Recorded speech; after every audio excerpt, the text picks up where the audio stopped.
Welcome to Dodgers Daily. I'm Casey Porter. So glad that you decided to tune in. Hey, it is Monday. That means it's time for our Monday mailbag. Austin Brubaker joins as he does each and every Monday. So, Austin, welcome on in. Looking forward to today's show on Monday. Yeah, good morning.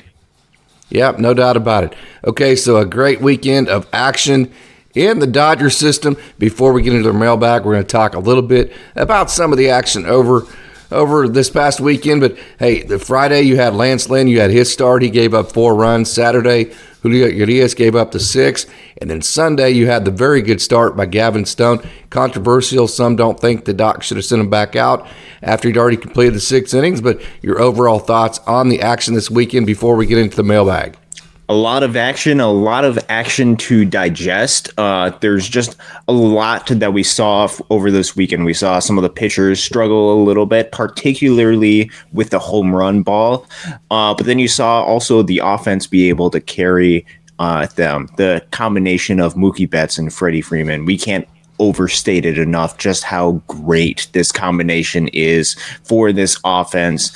Mookie Betts right now is looking like he very well could be the MVP for the National League this season. A lot to digest, a lot to be perhaps a little bit concerned about, but there's still a lot of stuff to like about this Dodgers team. Yeah, no doubt about it. When you talk about Mookie Betts, he has hits in 30 of his last 31 games. In his last 7 games, he's hitting .600. In his last 15 games, he's hitting .542. In his last 30 games, .435. This is Major League pitching. You're not supposed to be able to do that to Major League pitching.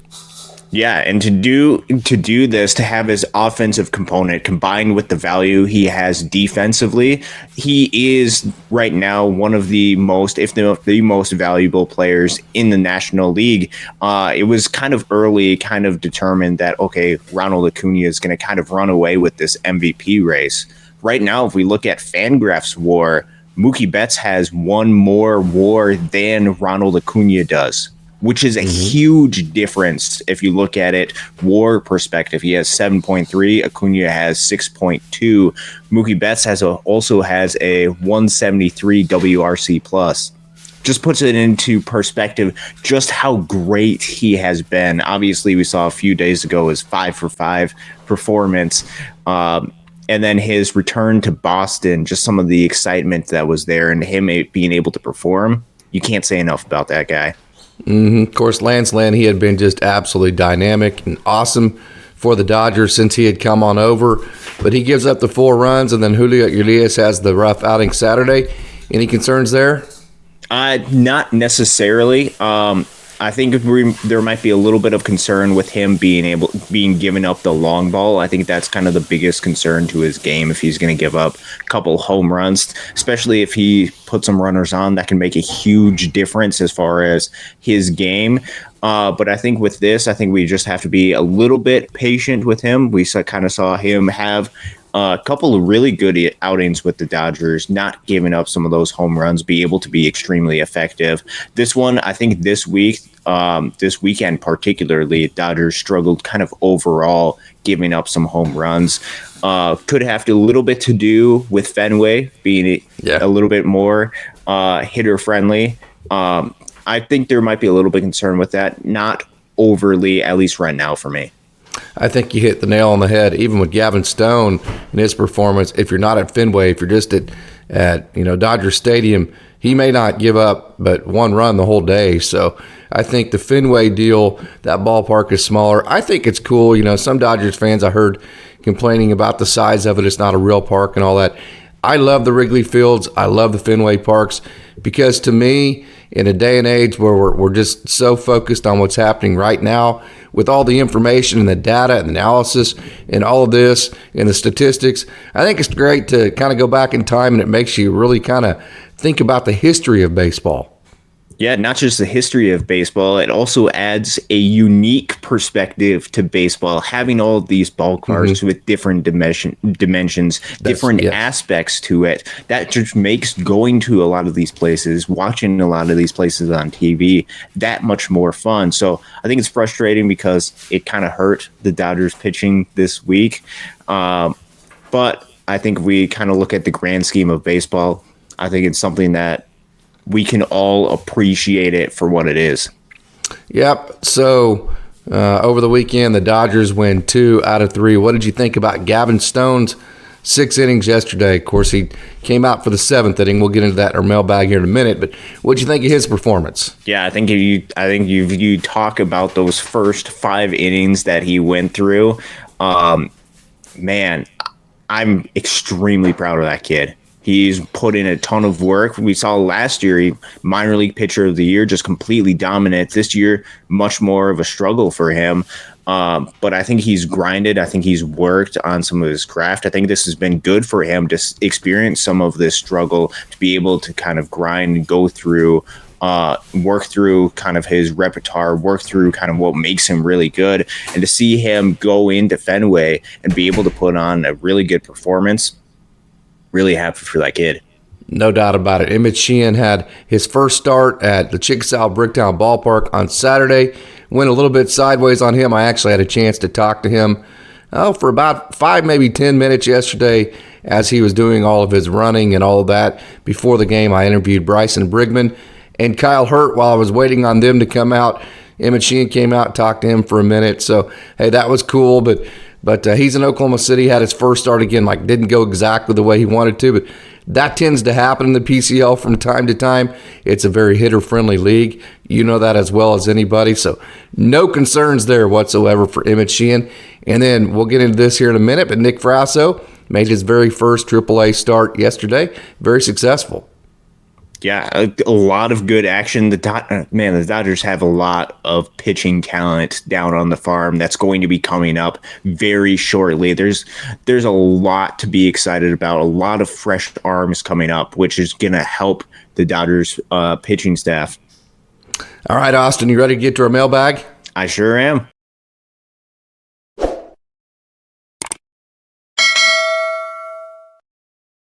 All right, Dodgers fans, it's Monday. That means it's time for our Monday mailbag. We're going to answer 5 questions that were sent to us over the week. So, hey, let's get into it. You ready, Austin? Yes, I am.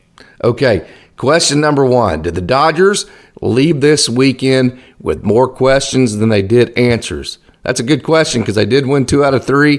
But, hey, a lot of it is going to come down to pitching, whether they can win a World Series, which this year is World Series or bust, like it is every year for the Dodgers. So, hey, great question. Did the Dodgers leave this weekend with more questions than they did answers? That's a really good question.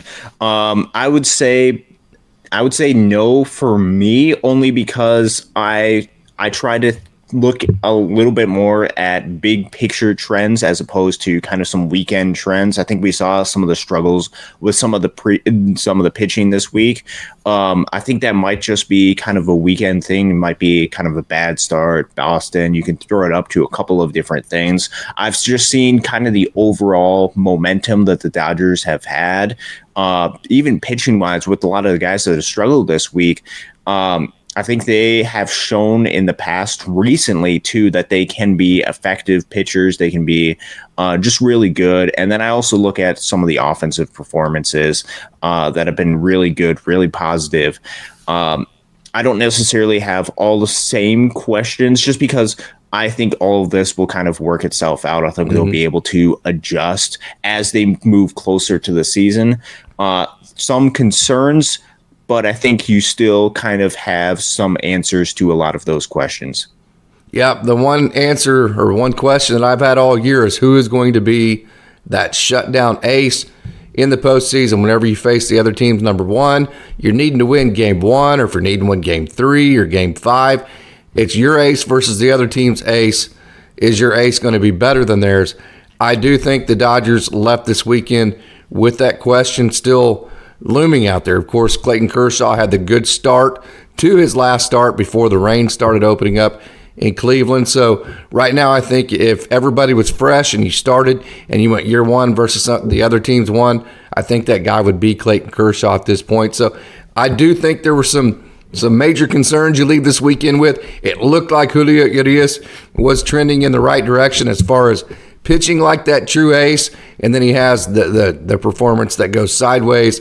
And then Lancelyn's a guy that, hey, he looked like he was going to be one of your top 3. He's had the long ball issues throughout, this entire season, but he's pitched very well. So that kind of makes you go, huh? Obviously it's one start, so you don't want to put more into that. But I do think there were some questions that arose this weekend. And when I talk about that, I'm talking about big picture, like, hey, to win a World Series. We know the Dodgers are going to make the playoffs at this point. There's just the percentages are wildly in their favor. They're going to win the division, and probably by quite a bit. That's not the question I have. The question is, how do you match up in the playoffs to win the World Series? So I think there is some concern coming out of that from a number one pitcher's perspective. Okay, so mailbag question number 2, should Major League Baseball institute the automatic balls and strike system immediately? We saw the Max Muncy deal. Max Muncy, I thought, and Dave Roberts handled that exactly perfectly. They had every right to be upset. Yeah, no, that's a really good question, because I think we've seen this kind of a lot through a lot of umpires, especially we have more information, we have more data, we can kind of see when some of the umpires get some of these calls incorrectly, unlike what we have had in the past with Major League Baseball. I think there's some serious concern, and I think we want Major League Baseball to be played right. We want the calls to be right, so then the winner that is decided on the field is the winner, and they've won it fair and square. I think that's a really good question. I think Major League Baseball is still trying to work out some of the kinks as far as how exactly that would work. We've seen it in the minor leagues. They work through different ways of implementing this. I know that there's challenge system that they have working out in some of the minor leagues right now. I don't necessarily know if the infrastructure is there to set everything up to make sure everything is proper and effective right before the postseason. Obviously, you don't want things to go wildly incorrectly. I think that's the direction that Major League Baseball will go within the next couple of seasons. I just don't know if it will be all set up, ready to go with the runway that they have right now leading into the postseason. Yeah, 0% chance they're going to do anything about it this year. It's the automatic balls and strike system for this year has been too small. It was too big last year. If you followed the ABS last year, they were that thing was calling pitches that was 6 inches off the plate, below the guy's knees, and the hitter would just walk off and just kind of go, okay, well, whatever. And the hitter and the catcher and the pitcher would be, the catcher would have already thrown it back to the pitcher, thinking it was a ball. Next thing you know, the umpire's calling it a strike, and it's strike 3. So the ABS right now is not ready for the Major League system. I will say, though, that I've talked to managers, I've talked to hitters, I've talked to pitchers, I've talked to every type of player that has used, on Tuesday, Wednesday, Thursday, the minor leagues uses the ABS system, the automatic system. Then on Friday, Saturday, Sunday, they use the challenge system. So at the AAA level. Mm-hmm. So they're getting a chance to see both systems, and they all to a man, every single one of them has said the challenge system is better. And honestly, you get a better zone, because when you're talking about the top and bottom of a zone, how do you measure that for a guy? Okay, well, you can say, well, we're going to measure his body. Okay, well, how do you measure a guy's stance, right? And then after you measure a guy's stance, how do you, like, one guy might get into his power L, and his back knee, when he finishes his swing, his power L might be, say, 4 inches off the plate, where another guy's not quite as athletic, and he's a little bit taller on the backside, and his power L, say, 11 inches off the plate. So, yeah, you might get a measurement for where the guy starts, but how do you get a measurement for when the guy is actually swinging at the ball when it's crossing the plate? That's where the ABS has issues. And so that's where, honestly, and this is going to sound weird, when you get a human that can be corrected by a machine from time to time, that actually gives you a more accurate strike zone overall than if you just go with the machine the entire time, because the machine can't adjust for the different stances. Okay, so even if a guy has a different stance and swing, what if he changes it with 2 strikes? What if, a lot of guys with 2 strikes, they like to spread out more and make their strike zone smaller. right? Well, how do you adjust for that? Unless you have sensors all over the uniforms, it's so, hey, the inside outside, that's a measurement. The plate is 17 inches wide. That's scientific. That's math. You can do that. But the up and down, there is no good way right now for a machine to be able to adjust to all the changes that hitters make through a swing and throughout an at bat. And because of that, most of the pitches that are being challenged are in and out, maybe a little bit up and down, but hey, it happens fast. It's within 15 seconds. So I think the more accurate and more fair way right now to do it, and the way that everybody prefers, is a challenge system. I can tell you this too. I was there last night. There were 6 or 7 challenges that last about 15 seconds apiece. And it's super exciting whenever the hitter or the pitcher challenges it and that thing goes up on the board. And hey, either the hitter's right or the umpire's right. There's no black and white between it, or either the pitcher's right or the catcher's right or the umpire's right. So it actually adds a lot of excitement to the game. It's pretty exciting because, man, that thing goes on the board. The pitcher watches it, the hitter watches it, the umpire watches it, and then you make your final decision. So that's where I'm at on that. What are your thoughts about that, Austin? Yeah, no, I think that's really cool to kind of see them do. I think it's really smart for Major League Baseball to try both systems in the minor league and kind of get a feel for what's working right now for a lot of these players, and to hear that basically there's universal agreement that the challenge system seems to be better. And I think your explanation for kind of the stances, the difference in stances, and also the variance of height that they have, there's still some work that needs to be had with a lot of these systems, which if you kind of put that into Major League Baseball right now, there's a little bit of those issues that haven't been worked out, and there still could be some frustrations, especially because you're taking out those frustrations on a machine as opposed to an umpire or somebody. So I think with that, I think the challenge system, from everything that you've said, from everything that I've heard as well, has been just really well received and can add some excitement. So I wouldn't be surprised if that comes into Major League Baseball even before the automatic balls and strikes, if they work out some of these additional issues that you mentioned previously.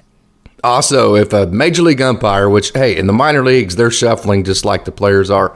So there's a lot of different umpires you deal with. In the major leagues, it's the same umpires over and over and over, right? If they know that there's a challenge system that can prove them wrong in front of the world and there's nothing they can say about it, then these major league umpires will start getting almost every ball strike call correct. Other than the ones that are so, just minutely right or wrong that maybe even the machine's probably not even right on it as well. So I love the challenge system. I think it's really cool. I think, when people see it with their own eyes, they're going to go, hey, this is really cool too, but we'll see. Okay, so mailbag question number 3.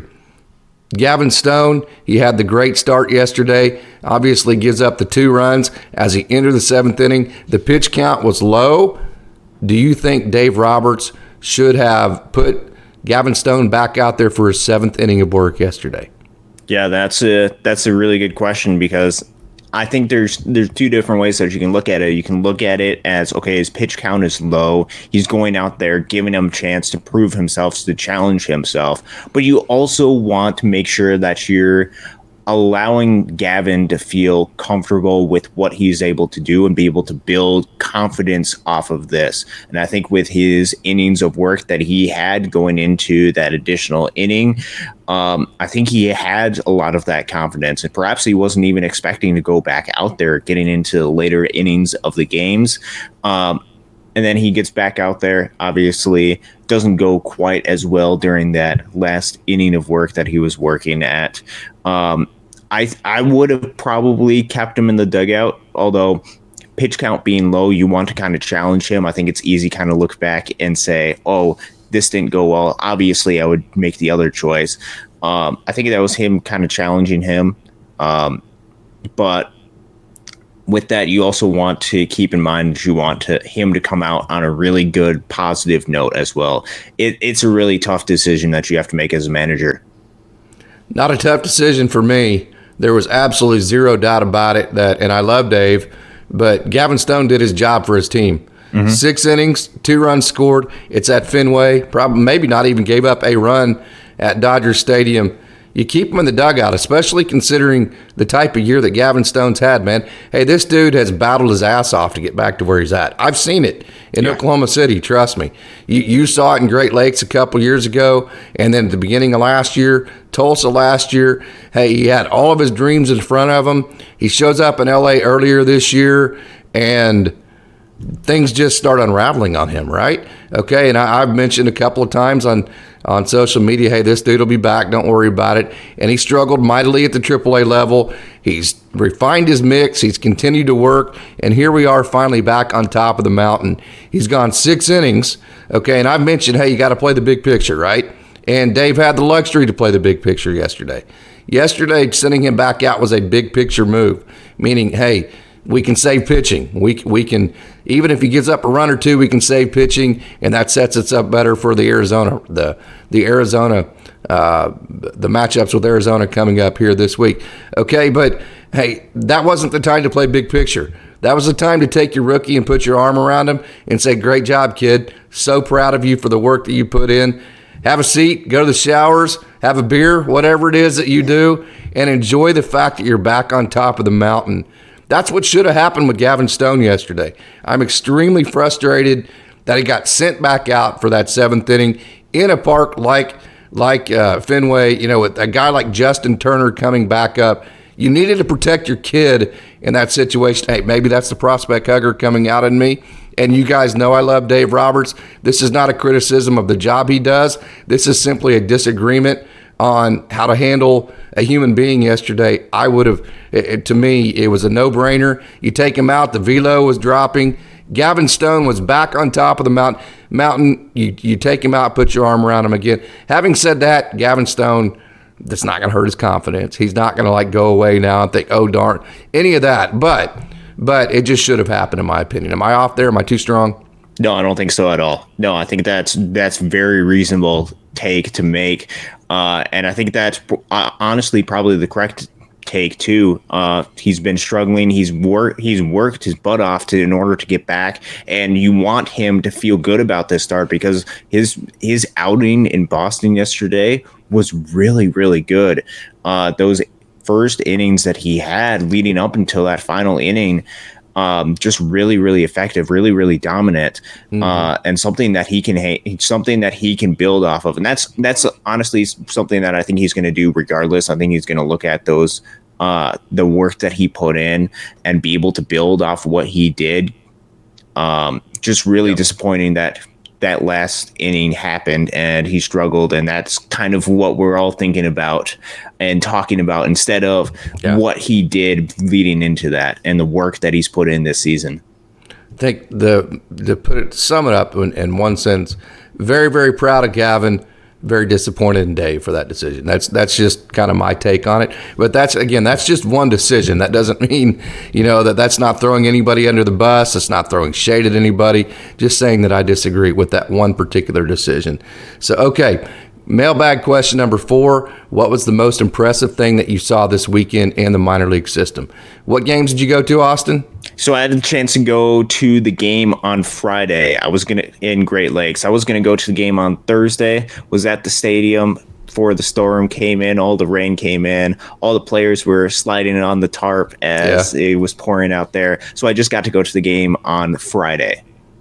Awesome. So what was the most impressive thing that you saw this weekend in the minor league system? Yeah, so I got the chance to see a game on Friday. Robo was pitching. I would just say kind of the overall pitching that the Loons have had this weekend. They've been struggling a little bit over the past couple of weeks. They kind of were able to refine that, and they were able to have a lot of success. You look at the start yesterday or I believe it was yesterday. Maybe a bit was on Saturday for Jermaine Rosario. Just really, really good. Just the dominance that he was able to have. He's worked extremely hard this season, and he pitched, 5 innings of 1 or 2 hit baseball, 7 strikeouts. Just really, really good. Faced the minimum, by the way. He did give up 1 hit in his 5th inning of work, but then Dalton Rushing erased him by throwing him out trying to steal. Yeah, no, that was really, really good. You look at a guy, Taylor Young being able to steal his 50th base, become, I believe, the third Great Lake Loons in history to steal 50 bags in a season. That's been really, really impressive. And then you bring up some other guys from outside of Great Lakes. I tweeted about this on Friday, just putting into perspective just how great a guy like an Austin Gauthier has been. So I wasn't able to do the show on Friday, but that morning I was able to do a little bit of research. So you want me to kind of go into kind of what I found? 100%. Yeah. So I was doing a little bit of research, and I'll just kind of bring up some of his numbers right now. So right now he is hitting 324, 444 on base percentage, 493 slugging, which is unreal. And the fact that he has a 17.8 walk percentage, 14.6 strikeout percentage, just kind of puts into perspective, he's having this level of production while also walking more than he strikes out, which equates to a 157 WRC plus. And so what I thought about is, okay, who in the minor leagues, I should say, has had this level of production while also walking more than he strikes out? And so I did a little bit of research. Fangraphs has a really unique tool. You're able to look back through to the 2006 season. So since 2006, do you know, and these are the categories that we're going to use. We're going to use plate appearances, which we're going to set at 500. If you lower the threshold, the number of players doesn't change too drastically. Right. But 500 plate appearances, meaning a large sample size. Sure. With more walks and strikeouts, and a WRC plus, weighted runs created plus, of 150 or more, meaning you're 50% better than the league average. Since 2006. And we're talking about all of minor league baseball since 2006. How many players do you think have had those levels, those three categories? I would say 3. It's been a little bit more than that. Since 2006, there have been only 20 players out of the however many thousands of minor league hitters that have had 500 plate appearances, more walks and strikeouts, and at least a WRC plus of 150 in a season. Even if you lower the WRC plus to about 140, there have been only 36 players that have fit those categories. And some of the names that are on that minor leagues, guys like Carlos Santana, Mookie Betts, Marcus Semien, Vlad Guerrero Jr., Matt Wieters, just putting big time names, some big time names. And you're also talking about a very high probability big leaguer too. You're talking about 65% chance of fitting into those categories, about making the major leagues, just making the major leagues. It's been even more looking at the past couple of seasons. What we're seeing with him, what we're seeing with Gator, is incredibly rare for a guy at the minor league system. And just kind of look big picture into the perspective of just how rare it is, just makes you appreciate what he's been able to do this season even more. Obviously, a couple more weeks to go. We're going to have to see how the numbers finish out. I have no doubt that he's going to finish on a strong note, though. No doubt about it. Austin Gauthier, the most underrated baseball player in maybe all of baseball, but certainly the minor leagues. No doubt about it. My most impressive thing over the weekend, Jermingo Rosario was extremely impressive, but Nick Frasso got to see with my own eyes yesterday, and got a good video on it on my social medias, Twitter, Instagram, Facebook, TikTok. You can go and watch his entire process, from his heavy ball work to his long toss to his flat work to his bullpen to his great pitching in the game. Got to see it with my own eyes. Very, very impressive. Was, in the mid-90, touched, I believe, 97 last night, so that was good, and had good length. The thing about Frasso is he's had some injuries from here and there, and so looking for always the length from Nick Frasso. He's been giving good length lately. Very impressive at the AAA level. I know all the people in the press box for the Oklahoma City Dodgers were thoroughly impressed with Frasso as well. So I'm going to go with, over the weekend, my most impressive thing at the minor league level was Nick Frasso. Okay, Mailbag question number 5, and this one's going to be a little bit for both of us, but mainly for you, Austin. Dalton Rushing. Okay, we've seen his struggles as of late offensively. Do those concern you at all? I'll go ahead and say this. No, they do not concern me at all. And I think you have to put into context when those struggles have happened. Dalton Rushing has been battling some injuries. He's been battling through a concussion over the past month or two. We've seen what has the ramifications that has had with some other big league players too. You think of Anthony Rizzo, some of the struggles he had after he has the concussion. I know I was there when there was a play where he was playing catcher kind of after he was dealing with this, and he got slid into pretty hard. He's just been beat up a lot over the past couple of months or so that I think has alluded to some of the struggles that he's been dealing with. So I think with that, you have to take into a context some of the struggles he's had. But I also think that he's starting to gear up and he's starting to get that swing right back. And I think you saw that over the weekend. He had several home runs, including some no doubt home runs. He had the one on Friday, and that thing left the park and left the bat extremely hot. And just was a really great swing. I think you're starting to see him find that swing back, feel a little bit more comfortable.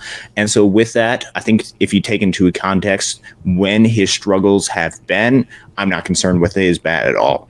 Yep, and also another couple factors. If you look at Will Smith at this time in his career, transitioning to the catcher spot, same type of, hey, as you grind down a little bit, that's a grind at the minor league level. Then if you also look at Dalton Rushing at Louisville, they had Henry Davis until he was a senior, so he really didn't catch every day at Louisville until his senior year, which would have been last year.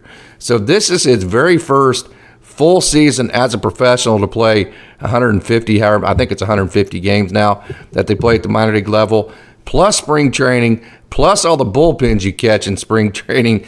So even without concussion issues, I think these types of situations where catchers wear down just a touch are predictable. It's happened to even all-star level major league catchers consistently throughout the years, including the one that we see, with our beloved LA Dodgers in Will Smith. Plus, hey, it was, this is his first professional season to catch, long grind, and like I said, up until his senior year in Louisville, didn't catch every day for them. So this was one of the most predictable things you could possibly have seen coming. Then you add in the concussion issues, and hey, there's absolutely zero to worry about Dalton Rushing. That actually, I've had that question asked 2 or 3 different times at this point. Had a great weekend, had home runs in 3 games in a row, also threw a runner out as well. So great weekend for him. Okay, so that concludes our mailbag. Final thoughts, Austin. Yeah, I think we kind of covered a lot of what is on the mind with the Dodgers. Some of the questions that came out of this weekend, questionable decisions, questionable calls. I think what is not a question right now is the Dodgers still are in a great position to win the NL West. I think they're setting themselves up. I think they are trying to answer and work through a whole bunch of different questions that they potentially could have, working on some of the margins to refine their team to go on this postseason run that we expect from them. So I think over the next couple of weeks, you're going to see them kind of still work through some stuff. And then right now, this is the time to kind of work and try to get answers to all of these different questions that we have for the team.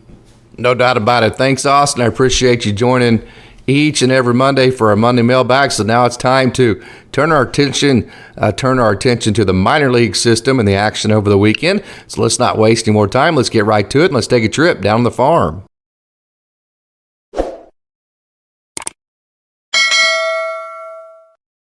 Got a chance to go to the beautiful Bricktown Ballpark last night in Oklahoma City for a 6:05 start. Super excited to get to see Nick Frasso Second time I've had a chance to get video on him. Here's his process. You saw his heavy ball work, then you saw his flat work, and then he's going to play long toss right here, throw for about 5 minutes, throw as far as he can. Then as he does that, he actually works his way back in. As he works his way back in, you see there, he starts throwing it a little bit harder. He does all of this before then he gets into the bullpen. That's Keegan Curtis in the background, who had a good relief performance this weekend. He throws about 15 pitches in the bullpen before he's ready to get to his start, which last night was absolutely fantastic. Here's one more last long toss for Nick Frasso. Frasso was absolutely electric.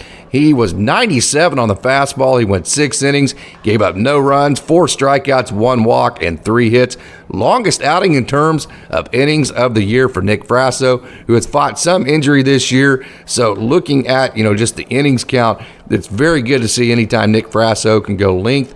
And he was very, very good. That slider, the changeup were fantastic pitches. The fastball had a little bit extra to it last night. So it was a very fun outing to watch Nick Frasso in person last night at AAA Oklahoma City, the Bricktown Ballpark. Shelbymiller was electric last night. He was 96.9 on his fastball. The spin rate got as high as 24.96. His slider had 44 inches of vertical drop to it, and he was able to throw that in the zone 60% of the time. So, hey, he was very good. You obviously matched that with a split-finger changeup pitch, and that's a really good mix he had last night of just good stuff and also in the zone. And he just was, he was no match for those isotope hitters. I should say they had no answers for him in that slider, the split finger change you saw right there, and the fastball. So a very, very good outing for Shelbymiller as his rehab continues. Good to see JonnyDeluca getting back into the swing of things. Last night, JonnyDeluca had a good night for AAA Oklahoma City. 2 hits, 2 RBIs, third game back since coming off the IL. We know he played very well when he was with the LA Dodgers, but he's getting back into the groove, and last night was a good start to get back into that. Here is one of his singles early on. It was such a hectic night last night. I did not get a lot of video of the offensive games. I got most of the pitching, but good to see JonnyDeluca back and swinging it. Old Wardo has been hitting the baseball very well. He had 2 hits last night, including his 5th triple, and he had 2 RBIs. Remember, he hit the grand slam over the weekend. So Ryanward, the Millbury, Massachusetts native, here's an entire at-bat of his first at-bat of the evening.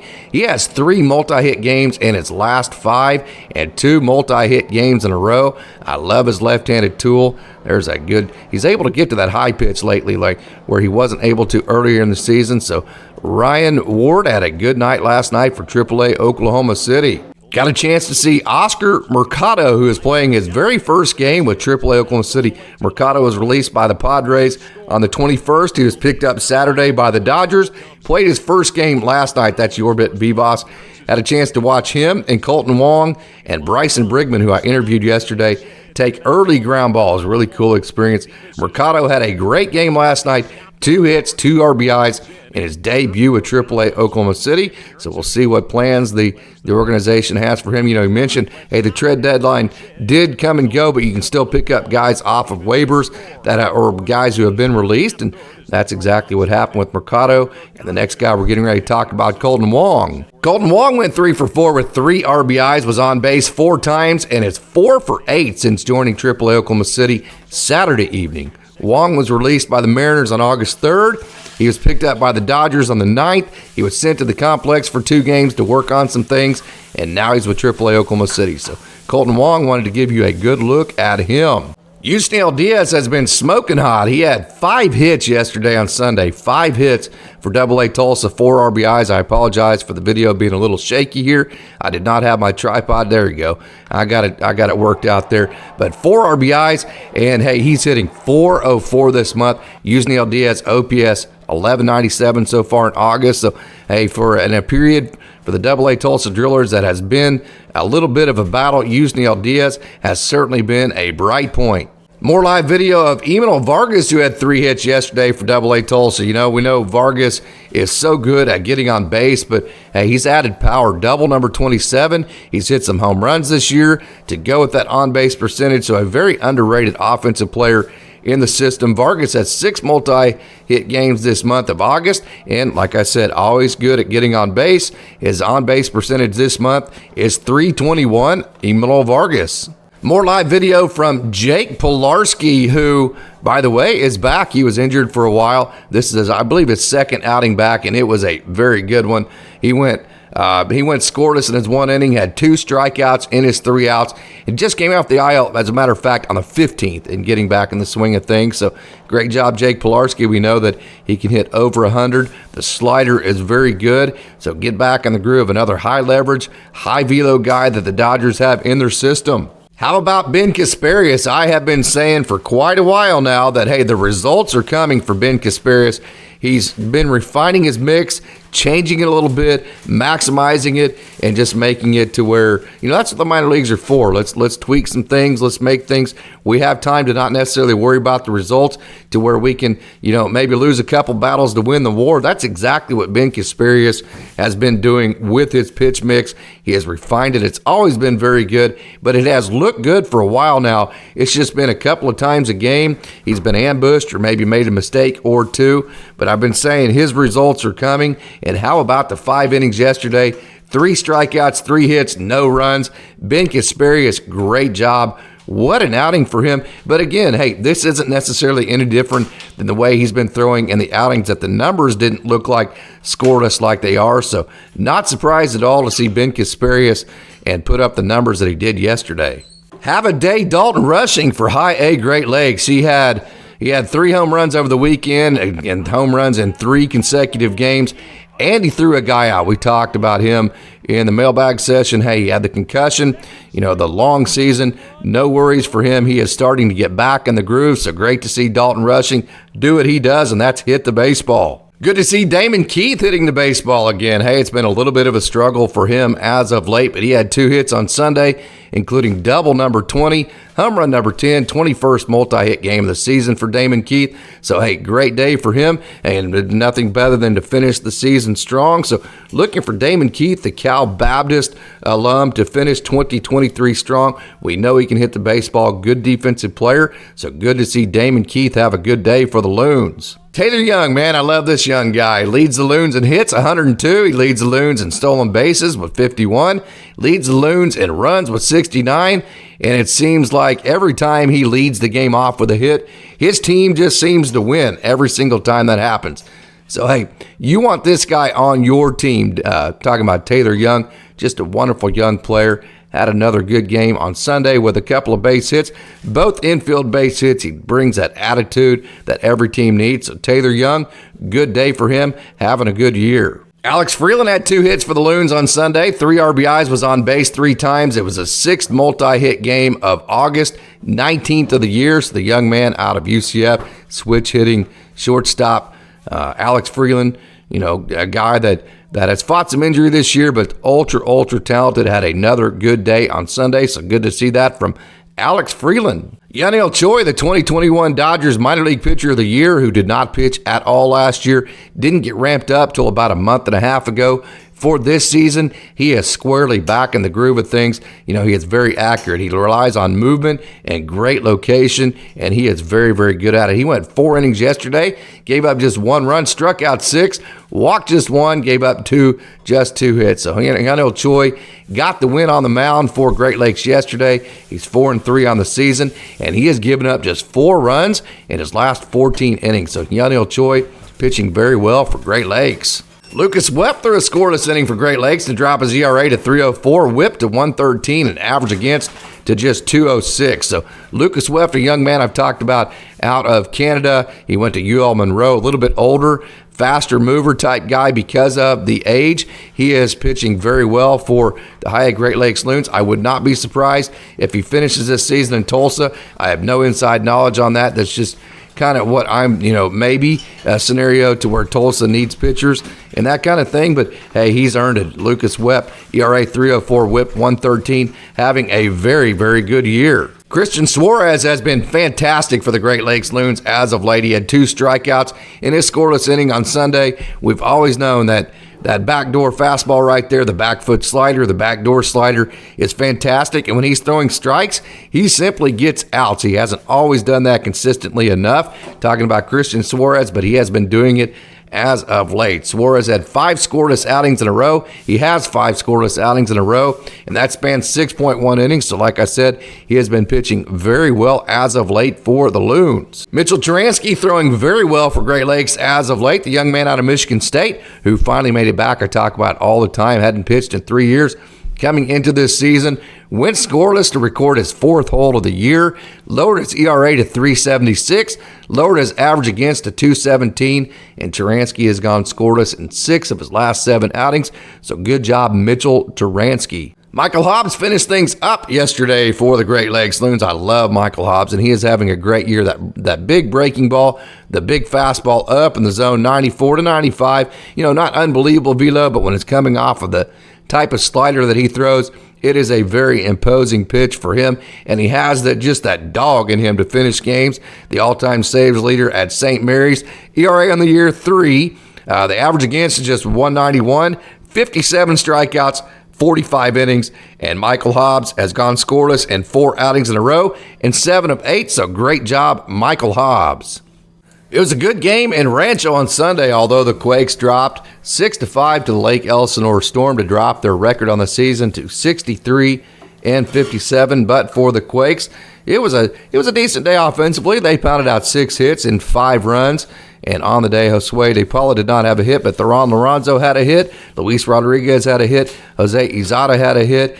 And on the day, again, 6 hits for the Rancho Cucamonga Quakes. Kendall George, by the way, he got brought to Rancho over the weekend. He had 2 hits for Rancho. He went 2 for 4. His average is 286 so far on the season. So it was exciting to see him get called up. And Jordan Thompson also had a hit for the Rancho Cucamonga Quakes. Jonathan Edwards, we've talked about the roller coaster for him, up and down all season long. Hey, another up this time. Last time out, it was a little bit rocky. This time it's up again. 2 innings scoreless. He had a strikeout, 2 walks, gave up no hits.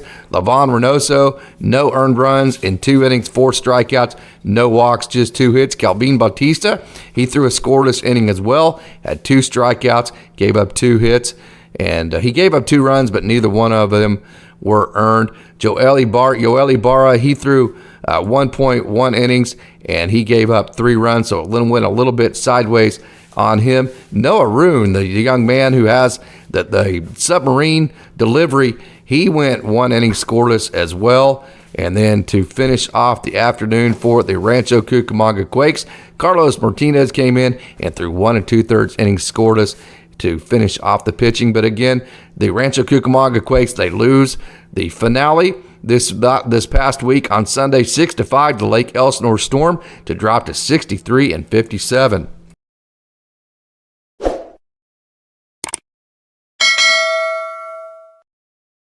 So there you have it. There's our show for you today. It was a busy one. I hope you enjoyed the mailbag. I hope you enjoyed the coverage of everything in the system over the weekend as well. And I hope you tune in again on Wednesday. Hey, just a reminder, we are open for business. If you'd like to help Dodgers Daily by becoming a sponsor, just DM me, leave a comment, or you can email me at dodgersdaily73@gmail.com. Again, that's dodgersdaily73@gmail.com. Also, hey, don't forget to leave a like, leave a comment, interact with this video, share this video, and make sure your notifications are turned on. So until next time, I'd like to thank you for tuning in and say, go Dodgers.